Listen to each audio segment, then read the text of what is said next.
Ya memang secara definisi nutrisi itu yang bisa diserap sebetulnya.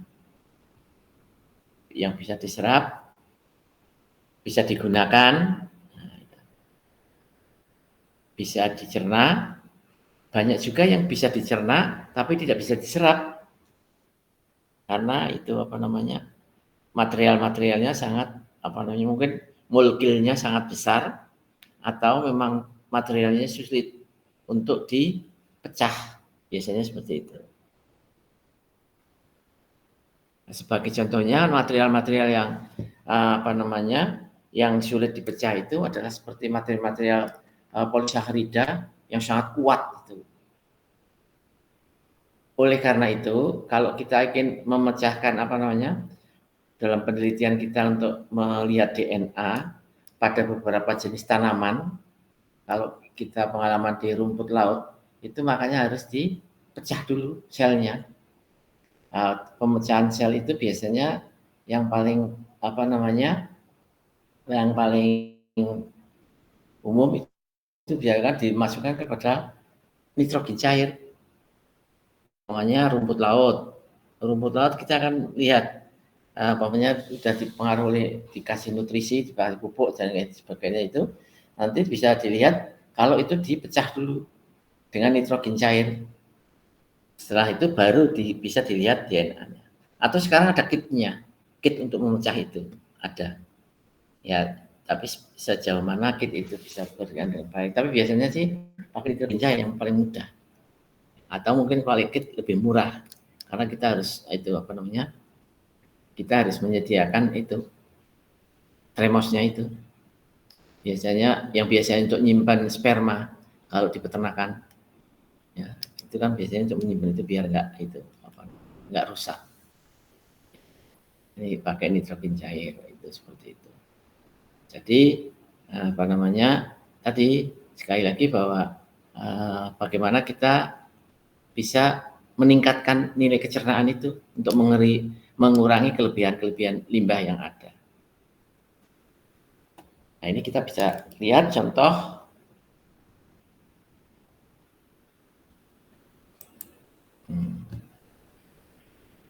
umpamanya kerusakan pada usus akibat pertumbuhan bakteri yang berlebihan akan mengakibatkan berkurangnya penyerapan nutrisi dan selanjutnya menurunkan performa hewan. Ya, jadi beberapa jenis bakteri itu akan mempengaruhi penyerapan nutrisi. Nah, kalau sekarang kan ada karena adanya bakteri ini sekarang kan pakai probiotik kan, biasanya begitu. Penelitian S2 yang kemarin bimbingannya Pak Bata sama Bu Yayu. Ya, dia menggunakan bahan aktif dan nutrisinya itu probiotiknya itu ditambah dengan bahan aktif dari daun paru. Gitu ya. Jadi dua bahan itu dimasukkan ke dalam pakan. Dan dilihat seperti apa ya. Sehingga kita bisa melihat bagaimana daya cernanya itu, juga kita lihat kecernaannya. Apabila itu baik, maka dia akan meningkatkan nilai kecernaan. Nah, ini juga merupakan pertanyaan bahwa apakah kelebihan ketersediaan nutrisi menyebabkan lebih banyak pertumbuhan bakteri, atau pertumbuhan bakteri menyebabkan ketersediaan nutrisi yang lebih rendah. Nah, ini juga perlu dilihat tadi. Oleh karena itu kalau di peternakan dia akan menggunakan direct feed bakteria. Jadi bakteri probiotik itu dicampurkan pada makanan untuk dilihat performanya nanti. Ya, dari performa dari perubahan-perubahan yang ada dalam gen itu. Seperti itu. Kemudian kita bisa juga melihat bagaimana hubungan intervensi nutrisi spesifik yang ditambahkan dan dampaknya terhadap kesehatan dan kinerja. Maka kita akan lihat pada dampak nutrisi tersebut terhadap ekspresi gen tertentu tentunya yang akan kita lihat, atau melalui jalur metabolisme tertentu bisa. Specific nutritional intervention and the impact on health and performance. Jadi bagaimana dengan intervensi nutrisi tertentu itu kita bisa melihat bagaimana juga dampaknya terhadap kesehatan. Nutrisi tersebut, dampak nutrisi tersebut terhadap kesehatan. Ya, dengan adanya pengembangan alat-alat molekuler sekarang ini memungkinkan bahwa para peneliti untuk mempelajari efek nutrisi tertentu pada keseluruhan genom bisa kita lihat. Jadi di genom itu kita bisa melihat bagaimana pengaruh nutrisi terhadap itu. Nah, itu contoh-contoh dari penelitian tentang nutrigenomik ya. Anda nanti tinggal kalau tertarik pada bidang-bidang seperti ini bisa melakukannya. Kemudian kita lihat contohnya lagi. Ini juga bisa kita melihat defisiensi selenium namanya. Ternyata defisiensi ini terbukti mengubah sintesis protein pada tingkat transkripsi gen. Jadi selenium kekurangan, oleh karena itu kadang-kadang kita lihat beberapa penelitian penambahan selenium pada pakan seperti itu biasanya. Ya, tentunya penambahan ini bisa kita lihat nanti pada perubahan gennya tadi. Bisa dilihat apa pengaruhnya, apa yang terjadi pada gen tersebut. Kemudian kita juga ini contoh yang lain adalah efek buruk dari peningkatan stres dapat dilihat pada ekspresi gen dan jalur sinyal tertentu. Jadi bagaimana kita melihat adanya stres terhadap perubahan protein. Ini yang terakhir kemarin itu orang Sudan yang meneliti heat shock protein. Siapa itu yang baru lulus? Ya? Iya, Bare. Apa itu kan heat shock protein itu. Dia melihat itu dengan berbagai macam jenis kandang kalau di di peternakan. Kalau di pertanian ya mungkin terutama nutrisi pupuk ya. Pokoknya nanti dilihat itunya bagaimana perkembangannya, atau mungkin nutrisi tertentu terhadap buah bisa. Nanti dilihat di genetiknya itu kita bisa lihat perubahan gen yang ada pada itu pada tanaman tersebut tidak bisa kita lihat tadi. Ya. Sehingga mana yang paling berpengaruh terhadap perubahan-perubahan gen itulah yang akan dilihat. Apakah itu gen pertumbuhan atau gen-gen beberapa gen yang menyebabkan pertumbuhan cepat atau tahan penyakit, kayak gitu.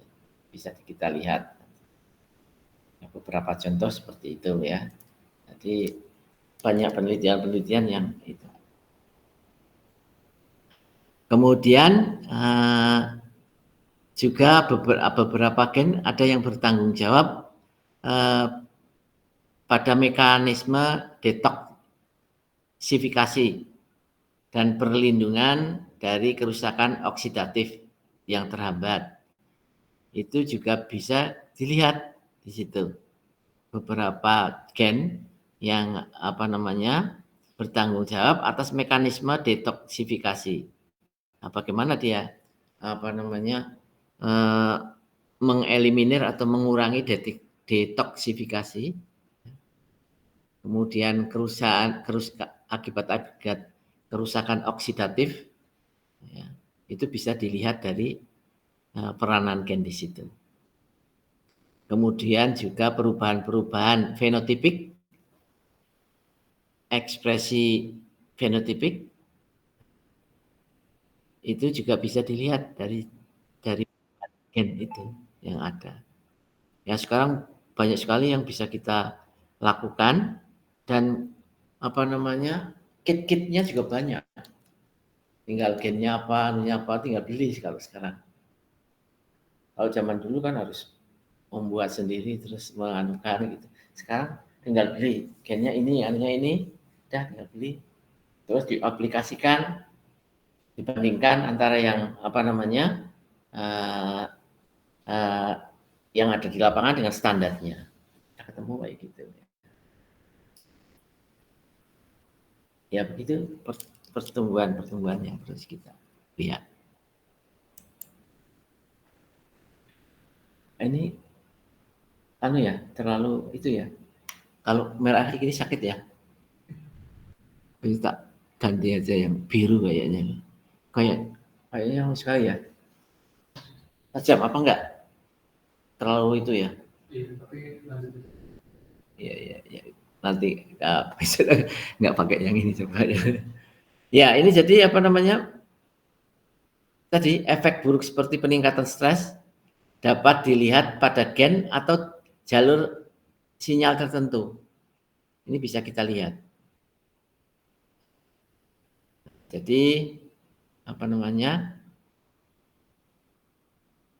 environmental factor itu akan mempengaruhi tingkat stres. Nanti kita bisa melihat pada ekspresi gennya ini. Dengan beberapa pathway jalur sinyal tertentu yang bisa kita lihat. Kemudian beberapa alat melalui identifikasi yang menyebabkan penyakit pokoknya yang disebabkan oleh makanan juga bisa kita lihat. Ya. Bagaimana makanan itu akan mempengaruhi gen yang ada. Ya, beberapa penyakit kan ada yang penyakit keturunan itu juga bisa kita lihat. Ada beberapa kayak diabetik, maknanya kayak gitu itu. Bisa dilihat di situ.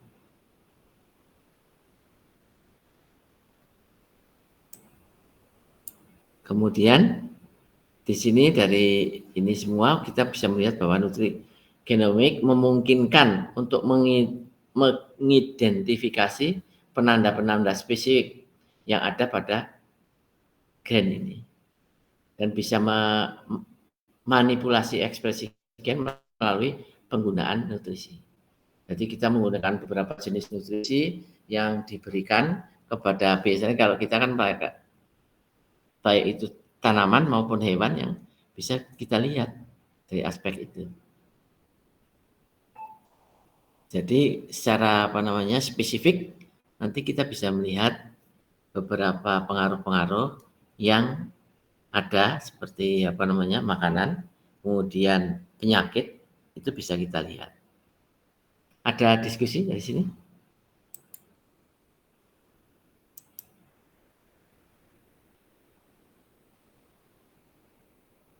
Ya? Nggak ada? Oke, nggak ada. Kita lanjutkan ke beberapa istilah.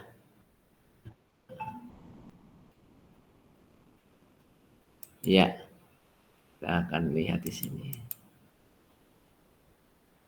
tentang omik-omik yang lainnya. Jadi hubungannya dengan nutrigenomik nanti.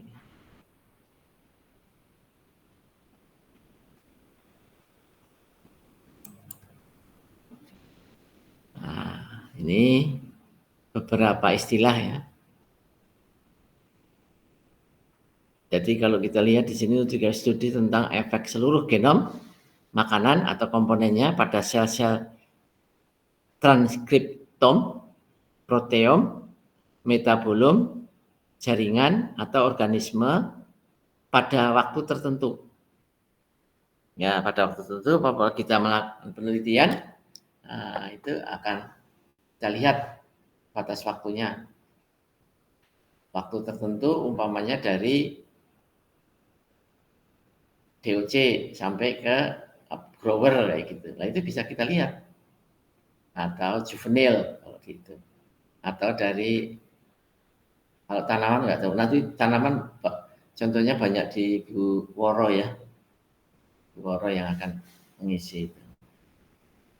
Kalau hewan yang kalau kita kan ikan ya biasanya. Ikan.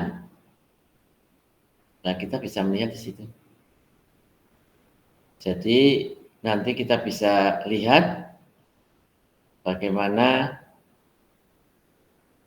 efeknya terhadap keseluruhan genom ya. Jadi kita lihat pada tahap-tahapan transkriptom, proteom, metabolom atau jaringan atau organisme pada waktu tertentu. Jadi waktunya kita lihat tertentu. Pokoknya kita mengasih pakan yang mengandung beberapa bahan esensial untuk pertumbuhan, nanti kita bisa melihat.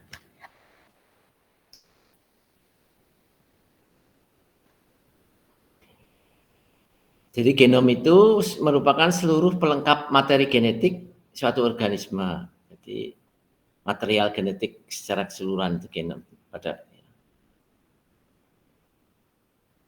Kemudian pemantauan rangkaian lengkap transkrip RNA yang dihasilkan oleh genom pada waktu tertentu. Nah, seperti ini kan pada waktu tertentu ya menurut genom itu. Jadi pada step-step tertentu kita bisa melihat di mana pengaruhnya pada tingkatan transkriptomik namanya seperti itu.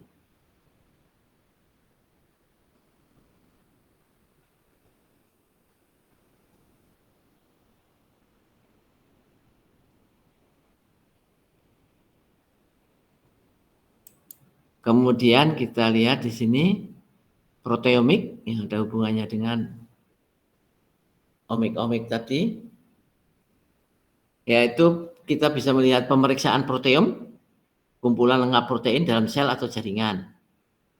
Kemudian kita melihat di metabolomik, yaitu tentang identifikasi dan kuantifikasi sejumlah besar metabolit nanti dari sel atau carian biologis, dan bagaimana ini dapat berubah setelah adanya gangguan fisiologis.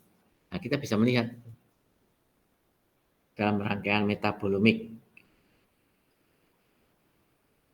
Kita akan mengidentifikasi dan mengkuantifikasi metabolit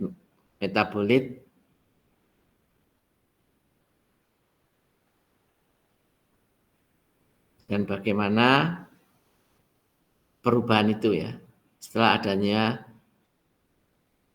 gangguan-gangguan fisiologis umpamanya.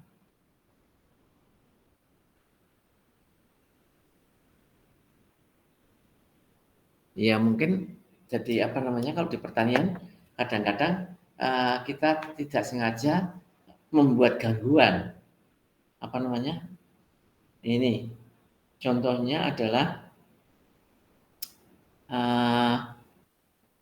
apa mas itu yang dari pertanian kalau biar cepat berbuah kan iya kan batangnya ya iya kalau nggak disayat kayak kayaknya kelengkeng ya kelengkeng yang di kalau itunya kan berarti itu dia ada gangguan fisiologis secara apa namanya ada gangguan fisiologis di situ sehingga dia akan berubah akan mempengaruhi berarti itu.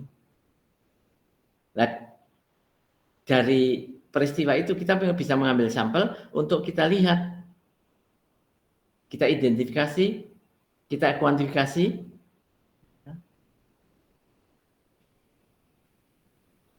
dengan metabolomik ini. Jadi ada diganggu gitu, dia akan merangsang. Seperti kita vaksin lah. begitu dikasih vaksin kan itu dia kadang itu kan reaksi tubuh itu akan keluar. Ya ini mungkin seperti itu agar cepat berbuah tanaman baru kita secara metabolimik kita lihat, kita identifikasi dan kuantifikasikan untuk apa namanya kita lihat pengaruhnya seperti apa. Dengan adanya gangguan-gangguan itu kita bisa melihat. Ya nanti ini kalau ini Bu Woro ya Mas Tanian. Kemudian epigenomik, deteksi dan pemeriksaan pola metilasi DNA baik secara spasial maupun temporal bisa kita lihat. Ya, gitu ya yang apa namanya metilasi DNA ini yang kita lihat nantinya.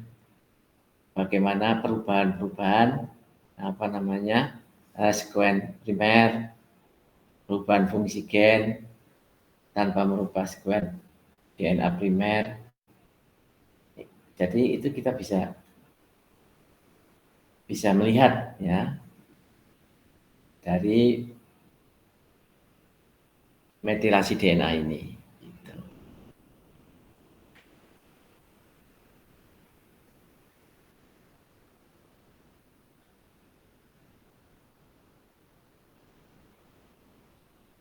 Ya ada pertanyaan atau diskusi kita? Ya, kayak gitu lah penelitiannya kayak gitu nanti. Kalau yang pertanian, pamannya membuat stres tanaman, terus nanti dilihat kayak gitu. Kalau di ikan juga bisa, di ternak juga bisa. Seperti itu tadi, namanya pengaruh stres terhadap hewan itu kita lihat apa namanya gennya, kita lihat proteinnya yang berubah seperti apa, kayak gitu. Ya ini hubungannya dengan nutrigenomik ini sehingga kita bisa melihat kalau kalau itu ya kita melihat apa namanya bisa kita melihat pengaruh penyakit juga. Ya kalau yang kedokteran maknanya itu bisa lebih banyak sekali. Setiap hari ada sampelnya, tinggal ngambil darahnya kan. Ya, kalau kita kan tidak pakai hewan atau percobaan. Kalau di rumah sakit itu banyak sekali. Stres karena stres apa, ya tinggal ngambil darahnya aja. Perawatnya suruh ngambil terus kita analisis kan. Enak banget kan. Kalau rumah sakit, iya. Pengaruh itu terhadap ekspresi gennya seperti apa orang stres itu. Stres karena apa, ya kan? Berbagai macam stres dan juga berbagai macam tingkat stres pokoknya. Ya tadi seperti tadi pohon di gini-gini kan, atau di desa petani kan, ini di kan gini-gini biar cepat berbuah kayak gitu. Berarti kan itu mengalami stres secara metabolismenya seperti apa dan lain sebagainya. Ya seperti itu. Kalau untuk terkait dengan itu dibaca buku panduan terkait dengan pencemaran lingkungan, ya. Sinitas itu apa misalnya yang dipelajari kayak gimana? Ya kalau pengaruh lingkungan biasanya ke stres. Stres itu kan apa namanya bermacam-macam sebetulnya stres itu. Yaitu beberapa stres itu kan bisa stres karena apa namanya faktor lingkungan, perubahan lingkungan yang ada. Umpamanya kalau di ikan itu ya pH, perubahan dissolve oksigen, ya, oksigen yang terlarut, ya kan. Kemudian apa namanya dissolve organic matter itu juga akan mempengaruhi terhadap apa namanya umpamanya pertumbuhan ikan gitu ya. Ya demikian juga di pertanian maupun kalau peternakan sih hampir seperti perikanan ya. Jadi pengaruhnya lebih apa namanya ke organismenya itu. Kalau pertanian kan juga bisa kita lihat itu faktor-faktor lingkungan, stres lingkungan, jadi apa namanya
Gimana nih?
Nah,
Bawahnya di beberapa jenis ayam atau sapi atau kebo. Kalau itu kan bisa diambil hanya mengambil bulu. Kalau mau ambil bulu juga harus dipecah dulu kayak pakai itu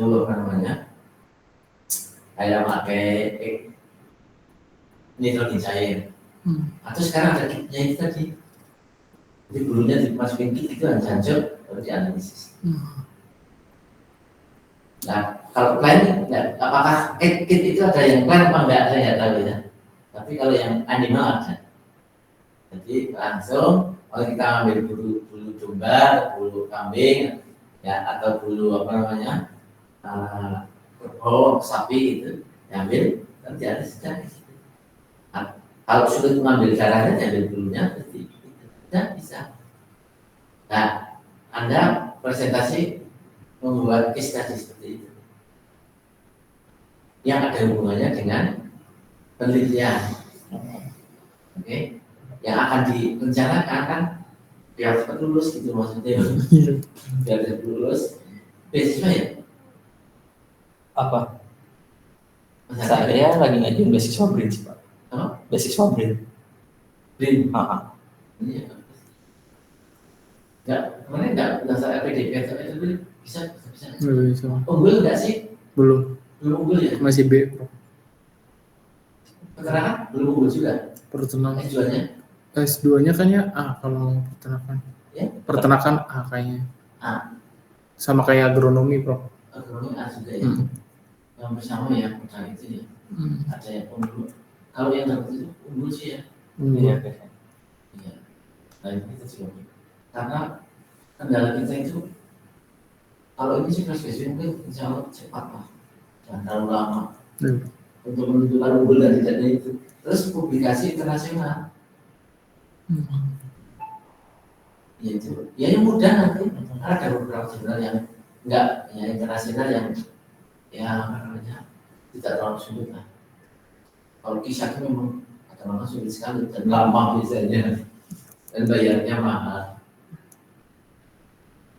Ya, membuat case kayak gini, misalnya judulnya pokoknya seperti ini, dilihat ininya, tujuannya, kemudian metodenya, pokoknya seperti ini. Nanti saya bagikan di itu aja. Di Aldiru ya. Iya. Nah, ini hasilnya, ya Pak. Nah, ini kan beberapa ya ini sih ada bisa kita lihat di situ. Kemudian seperti apa efek fish oil dan fish meal replacement on growth performance, feed efficiency, feed intake, plasma parameter. Nah itu biasanya kalau kita mau ke jurnal internasional tidak cuma satu, biasanya kayak satu kan cuma satu. Pertumbuhan kayak gitu enggak. Kita pertumbuhan sudah ada ini, pokoknya ini tidak hanya pertumbuhan kan, pertumbuhan, feed efficiency seperti apa, feed intake, plasma parameter lah, plasmanya parameter bisa dilihat. Di samping kita ke molekulernya, kita tetap ini yang seperti ini harus dihitung. Ya. Ini ada HSI, ada VSI. Nah ini kan yang caranya mewakili fenotip kan, dipakai pertumbuhannya. Genotipnya itu tadi. Terus kita lihat plasmatik parameter, glikemianya, free fatty acid seperti apa, triglycerida seperti apa. Jadi komplit. Kalau mau bisa ke international publication itu harus komplit. Ini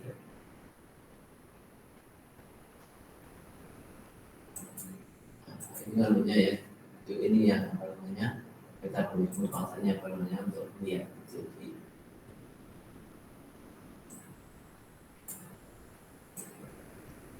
glucose metabolism, lipid metabolism, tadi apa namanya dilihat metabolismenya. Oh ini hasil apa Prof? Ya, Oh ini hasil apa? Maksudnya diukur secara di CMS atau LCMS atau gimana? iya, iya bisa tergantung nanti metodenya bermacam-macam ya. Ya, iya, bisa dia kalau yang nucleic acid maunya pakai HPLC, maunya kayak gitu. Bisa ada beberapa apa namanya beberapa itu semua sebetulnya untuk mendukung yang molekuler tadi, saling mendukung lah, sehingga penelitiannya itu komplit gitu. Nah, sampai ke kesimpulannya bahwa apa namanya hasilnya seperti ini. Jadi kita bisa melihat apa namanya ingredient marine origin is not essential for sustainable aquaculture development. Knowledge on potential implication of such extreme diet is reviewed. Jadi sebenarnya bisa replacement itu juga bisa, cuma nanti juga bisa dibandingkan dengan ininya berapa persen sih. Jadi apa namanya sebetulnya tidak replacement, total replacement, tapi sebetulnya apa namanya substitusi ya, substitusi pakan. Jadi bisa, jadi dia menggunakan ini transcriptomic data untuk menginvestigasi untuk perkembangan aquafit ini. Jadi dia memperoleh data dari transcriptomic ini. Kemudian future direction, saran untuk ke depan. Nah ini dietary manipulation effect on production.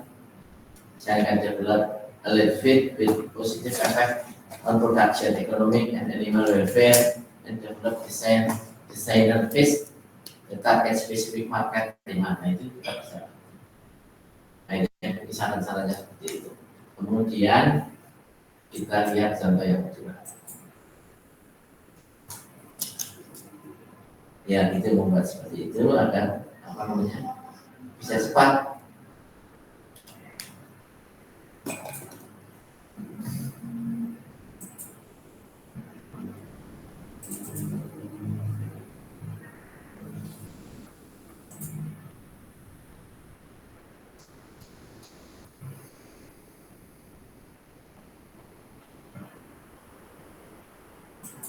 Ya ini salah satunya. Pokoknya mesti ikan semua ya, belum dicari ya. Plan maupun yang itu ya. Yang nanti contoh-contohnya tergantung persennya nanti kalau yang dari ternakan. Oh Prof Moy. Moy nanti apa contohnya biasanya ada setitiknya saja. Kalau pertanyaan kan boleh contoh-contohnya biar. Nah, ya Anda membuat studi kasus seperti ini tentang yang ingin Anda teliti nantinya. Paling nggak ada gambaran apalah kayak gitu. Nanti tinggal konsultasi dengan pembimbingnya apakah pengaruh bahan aktif lah, atau berbagai macam pupuk lah, pupuk cair lah, pupuk apa namanya solid. Nah, sekarang kan pengembangannya pupuk tablet, pokoknya seperti itu. Seperti apa perkembangannya dan dilihat dari itu. Tinggal ngambil itunya sampelnya, kemudian ya. Jadi untuk minggu depan ya, insya Allah ya. Minggu depan. Tapi untuk minggu depan itu mudah-mudahan saya ada luar kota. Jadi nanti saya tak hubungi Mas Adi ya. Iya. Ya kayak gitu. Jadi mau dicari apa namanya untuk studi kasus ini yang betul-betul berhubungan dengan apa namanya rencana penelitiannya. Sebenarnya kalau yang bagus sudah ada judulnya nantinya. Gitu. Ini kan juga merupakan bagian dari sebetulnya apa ya? Yang Mustafa itu. Kita juga berlatih untuk menyimpulkan seperti apa hasil-hasil penelitian yang terdahulu bisa kita apa namanya kita kembangkan sesuai dengan perkembangan sekarang di berbagai macam Saya juga akan memberitahukan bahwa kita itu ada untuk preparasi molekuler enak di tempat kami di sana baru sekali. Tinggal saya ini lagi menunggu untuk yang real time, real time PCR. Jadi bukan yang digital tapi yang real time. Dan nanti juga seperti ini tujuannya apa, kemudian metodenya apa, hasilnya seperti apa. Nah, ini. Ya kalau bisa lebih dari satu pustaka lebih baik. Iya. Oh, berarti ini presentasi tapi kita kayak nge-review juga ya Pak? Iya, kayak review presentasi. Kalau bisa 2 pustaka yang saling mendukung tentunya, ya, yang mendukung apa yang menjadi tujuan penelitian kita, itu ya. Terus, ya ini saya unggah dulu ya, ngaji ya.